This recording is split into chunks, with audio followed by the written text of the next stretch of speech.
Bonjour chers amis, c'est une joie de vous retrouver ce matin pour vivre un moment de culte ensemble, un moment autour de la parole de Dieu, et nous voulons vous accueillir et je sais que vous allez nous accueillir aussi dans vos foyers. Alors vraiment que nous puissions vivre ces moments sous la bénédiction du Seigneur, et je vous invite à prier. Seigneur notre Dieu, c'est vrai qu'avant tout nous voulons nous tourner vers toi pour t'exprimer notre reconnaissance, notre joie de pouvoir prendre ce temps, Seigneur, avec toi, en ta présence, et nous te prions vraiment pour que tu puisses préparer nos cœurs à entendre ta voix.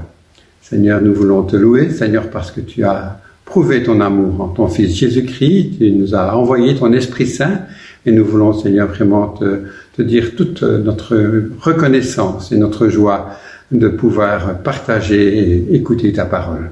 Alors Seigneur, vraiment que ces instants soient sous ta bénédiction. Amen.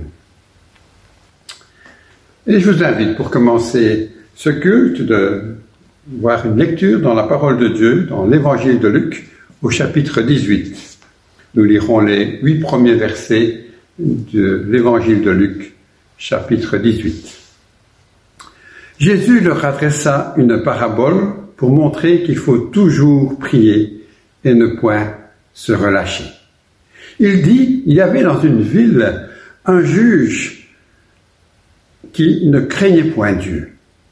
Il y avait aussi dans cette ville une veuve qui venait lui dire, « Fais-moi justice de ma partie adverse. » Pendant longtemps, il refusa. Mais ensuite, il dit en lui-même, « Quoique je ne craigne point Dieu et que je n'ai d'écart pour personne, néanmoins, parce que cette veuve m'importune, je lui ferai justice, afin qu'elle ne vienne pas sans cesse me rompre la tête. » Le Seigneur ajouta, « Entendez ce que dit le juge unique. Et Dieu, ne fera-t-il pas justice à ses élus, qui crient à lui jour et nuit, et tardera-t-il à leur égard? Je vous le dis, il leur fera promptement justice. Mais quand le Fils de l'homme viendra, trouvera-t-il la foi sur la terre?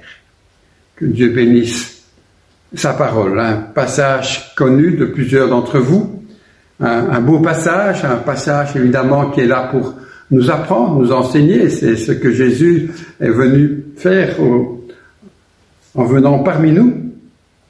Et ici voilà, c'est un enseignement pour montrer qu'il faut toujours prier et ne point se relâcher. C'est aussi un enseignement sur la foi. Il nous dit en fin de ce passage, « Trouverai-je encore la foi lors de mon retour ?» Alors, en lisant cette parole, je me dis, prier et ne point se relâcher. Prier, je dirais, avec persévérance. Et là, je dois vous avouer que je me sens interpellé parce que je réalise que dans ce temps, voilà, je suis dans une période où, voilà, je n'ai peut-être pas cette persévérance. Je lis ma Bible, mais c'est vrai que je ne prends pas vraiment ce temps de prier comme on peut s'imaginer, cette veuve qui crie à Dieu, qui intercède, qui réclame justice, Alors c'est vrai qu'ici elle le fait à ce juge qui ne veut rien entendre, mais Jésus nous dit, mais si ce juge a fini par répondre, moi aussi mon Père va vous répondre, et ça c'est quelque chose de merveilleux. Jésus nous dit lui-même, et Dieu ne fera-t-il pas justice à ses élus, au verset 8, qui crient à lui jour et nuit, et tardera-t-il à leur égard? Je vous le dis, il leur fera promptement justice. Voilà, c'est vrai que voilà, Dieu me connaît et je le remercie de m'interpeller au travers de cette lecture. Et je ne sais pas où vous en êtes aujourd'hui. Vous avez peut-être aussi besoin de se dire, mais oui, j'ai besoin de reprendre une persévérance dans la prière. Et là, je crois que c'est le rôle de la communauté, et c'est ça que je me permets aussi de vous adresser ces paroles et de vous dire ce que moi je vis aujourd'hui, parce que voilà, j'ai besoin aussi d'être soutenu par vos prières et je vous en remercie. Mais avant d'aller plus loin, avant d'avoir une autre lecture, nous allons écouter un chant. C'est un chant dans l'unisson, c'est le cantique 21, ce cantique qui nous dit « À qui donc irions-nous » C'est un cantique qui a été chanté lors de la comédie musicale dans les années, Le Fils de l'Homme, dans les années 90. Et j'en profite peut-être pour interpeller ceux et celles qui ont peut-être fait partie de cette comédie musicale ou d'une autre comédie musicale.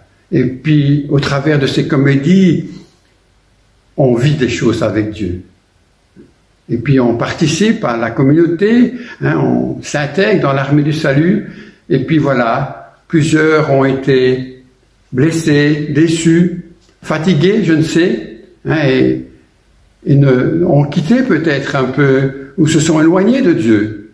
Alors vraiment, voilà, dans ce temps de confinement, Dieu me dit, mais pense à ces hommes, à ces femmes, et invite-les à revenir. Demande-leur pardon parce qu'ils ont peut-être été blessés, je ne sais pas ce que vous avez vécu par une parole, par un officier, par un camarade, mais voilà, je veux vous exhorter à revenir et écouter ce chant qui nous dit « À qui d'autre irions-nous pour confier nos peines?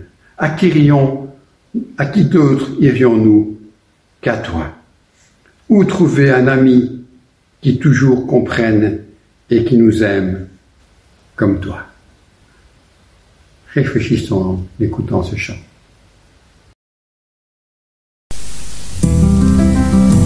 À qui d'autre irions-nous confier nos peines? À qui d'autre irions-nous que toi? Où trouver un ami qui toujours nous comprenne et qui nous aime comme toi? L'amour de la vie éternelle, à qui d'autre irions-nous? Et la vie avec toi est vraiment la plus belle. À qui d'autre irions-nous que toi? À qui d'autre irions-nous au-delà de la donne? À qui d'autre irions-nous que toi? Et qui peut apaiser dans notre épouvante et nous rend la récolte de toi. Tu as les mots de la vie éternelle. À qui d'autre irions-nous? Et la vie avec toi est vraiment la plus belle. À qui d'autre irions-nous que toi? À qui d'autre irions-nous au-delà de nos écoles? À qui d'autre irions-nous que toi? Qui peut comme toi balayer nos doutes, venir ravir notre foi? Tu as les mots de la vie éternelle. À qui d'autre irions-nous? Et la vie avec toi est vraiment la plus belle. À qui d'autre irions-nous que toi?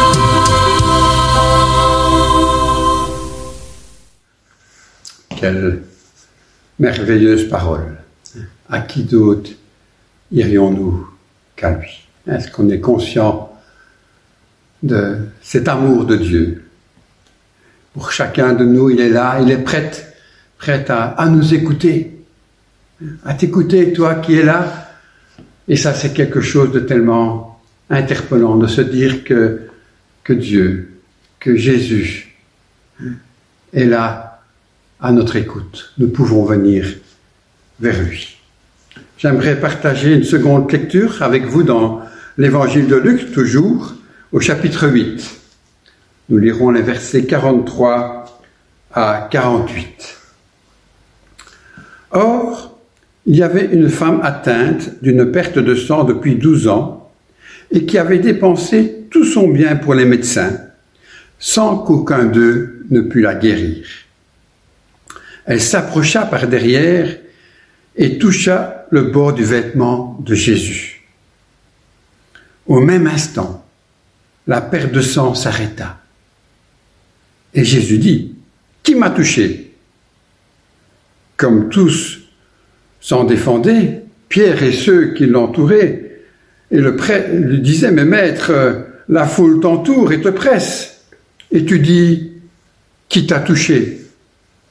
Mais Jésus répondit, quelqu'un m'a touché, car j'ai connu une force qui était sortie de moi.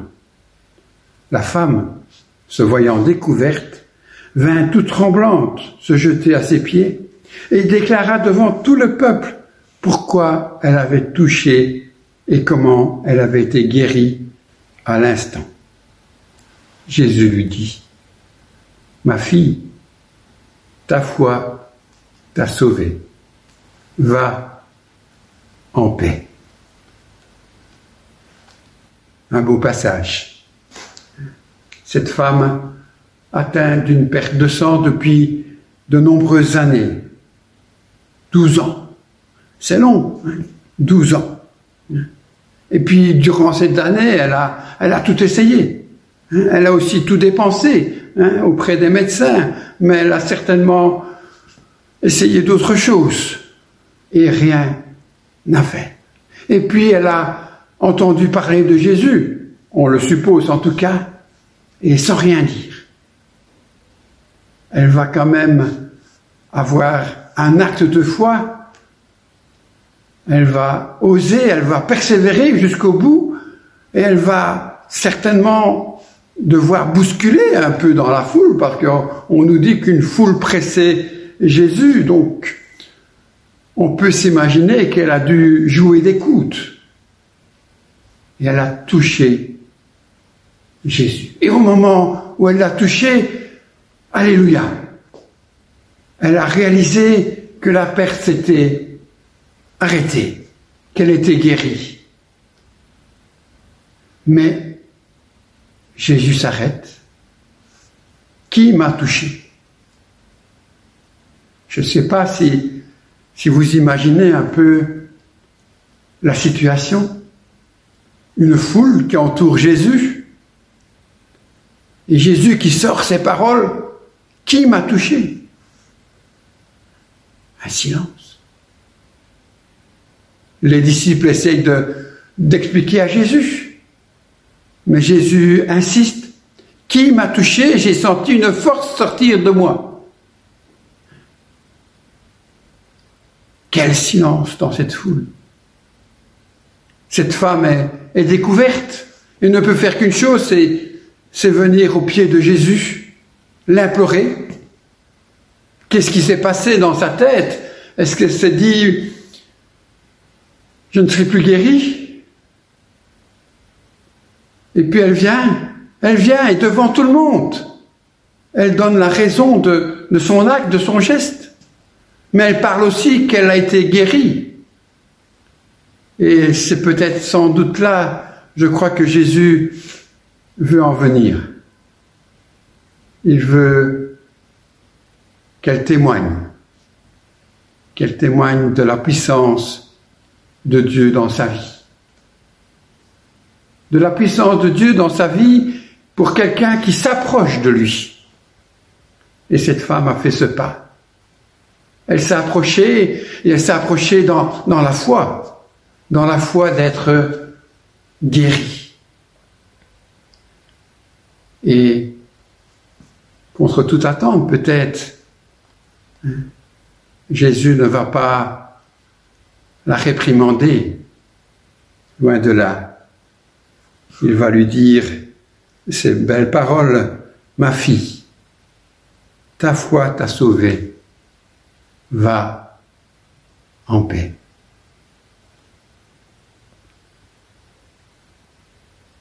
Et nous, ce matin, est-ce que nous ne sommes pas peut-être appelés à s'approcher de Jésus, à le toucher, pour lui dire, Seigneur, vois ma situation, vois ce qui se passe dans ma vie. Seigneur, j'ai la foi que tu es tout-puissant, que tu peux me guérir, me restaurer. Est-ce qu'on a, là, ce matin, est-ce qu'on est prêt à s'approcher de Dieu, à lui dire, mais Seigneur, depuis autant d'années, ça ne va pas. Viens à mon secours. Je crois que tu peux me guérir. Je crois que tu peux me restaurer. Parce que je crois qu'il y a la guérison physique, mais qu'il y a aussi la guérison morale, psychologique, que Dieu veut guérir en chacun d'entre nous. Faire ce pas de venir à lui. De venir à lui, comme cette femme, elle est venue avec ce qu'elle vivait et avec sa perte de sang. Mais elle avait la foi. Et elle a espéré, elle a persévéré. Est-ce que ce matin, Dieu ne nous parle-t-il pas dans ce sens? Est-ce que nous ne sommes pas appelés à venir, Seigneur, guéris-moi, restaure-moi? Peut-être que dans le passé, vous avez vécu une situation qui vous poursuit, une déception, une trahison, une blessure. Venez dans la foi toucher la présence de Jésus. Cet amour, il est là pour chacun de nous. Et ce matin, Jésus veut certainement dire à chacun de nous, mon fils, ma fille, ta foi est merveilleuse, elle t'a sauvé, va en paix. Est-ce que je peux avoir cette foi dans ce Dieu qui est bien plus grand que ma situation, qui est bien plus grand que mon problème, qui est bien plus grand de ma difficulté, qu'elle soit lointaine et qu'elle m'accompagne ou qu'elle soit présente au travers de ce confinement. On peut s'approcher de Jésus tel que nous sommes. Tel que je suis, je peux venir à toi. Il y a ce cantique qui nous dit « tel que je suis ».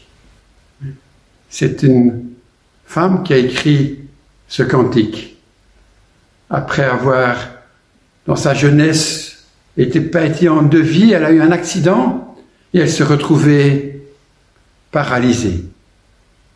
Pas complètement, mais bien handicapée. Évidemment, elle était blessée, aigrie, et elle était agressive avec tout le monde. Et un jour, elle était là, ses parents avaient invité le médecin qui s'en occupait autour de la table, et ce médecin chrétien était là, présent, et elle a commencé à l'agresser en parole, au point que la famille était tellement embêtée que la famille a quitté la table.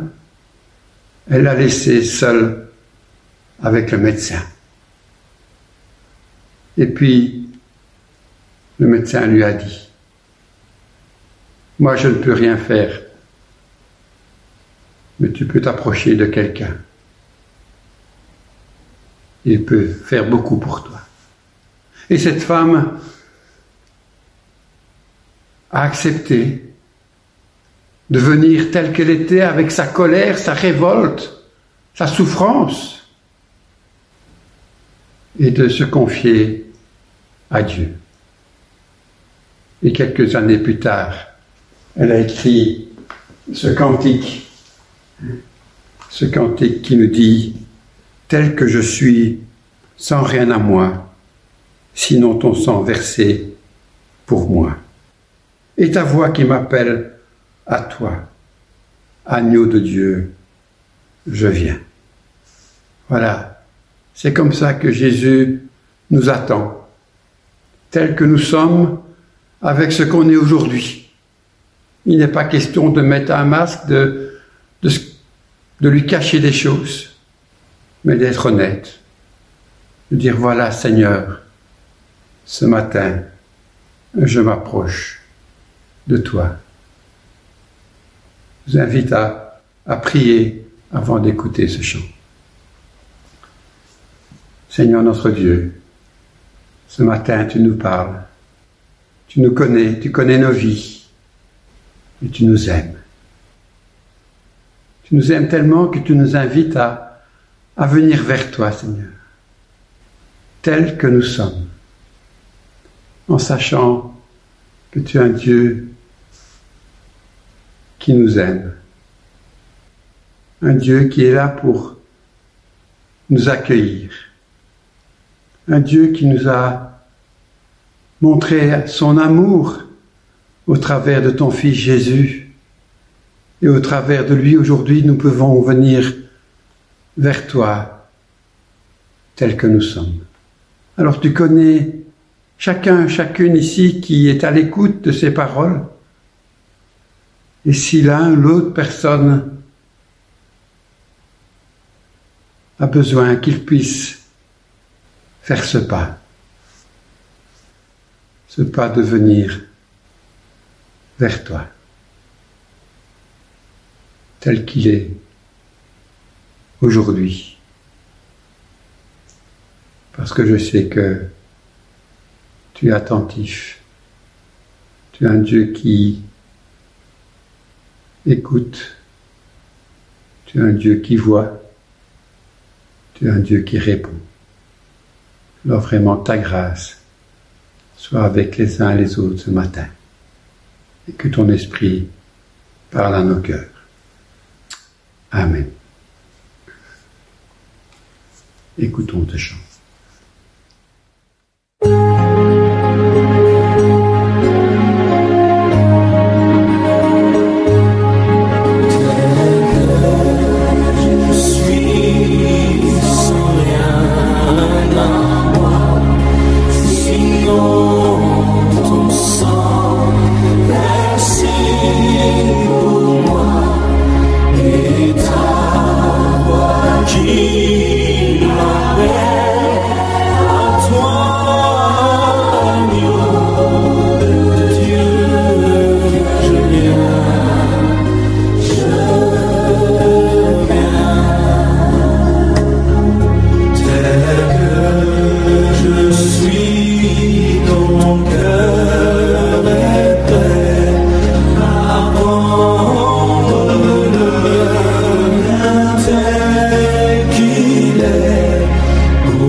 Tel que je suis, ton cœur est prêt à prendre le mien, tel qu'il est, pour tout changer, Sauveur parfait. Agneau de Dieu, je viens. Voilà, j'espère que ce culte vous a renouvelé, vous a fortifié. Si vous avez été touché, que vous avez besoin d'en parler, n'hésitez pas à prendre contact avec nous. Si vous n'avez pas les renseignements, regardez en dessous de la vidéo, c'est inscrit. N'hésitez pas à nous contacter, à partager ou contacter un proche pour partager ce que vous avez vécu. Que le Seigneur vous bénisse. Je vais faire cette bénédiction. Avant, je vais juste partager avec vous. Continuons à prier les uns pour les autres. Pensons, plusieurs sont au courant des problèmes de santé de Xavier. Pensons à Xavier et à sa maman Bernadette et Tanguy, son mari. Pensons à eux dans la prière. Et puis aussi cette semaine, une semaine un peu particulière, vu que jeudi c'est l'Ascension, et là la Major où ça apportera un message de la parole de Dieu. Donc rendez-vous avec la Major ce jeudi de l'Ascension. Je termine par la bénédiction. Que le Seigneur de la paix vous donne lui-même la paix en tout temps et de toute manière. Que le Seigneur soit avec chacun d'entre vous. Que la grâce de notre Seigneur Jésus-Christ soit avec vous tous. Amen. Un bon dimanche.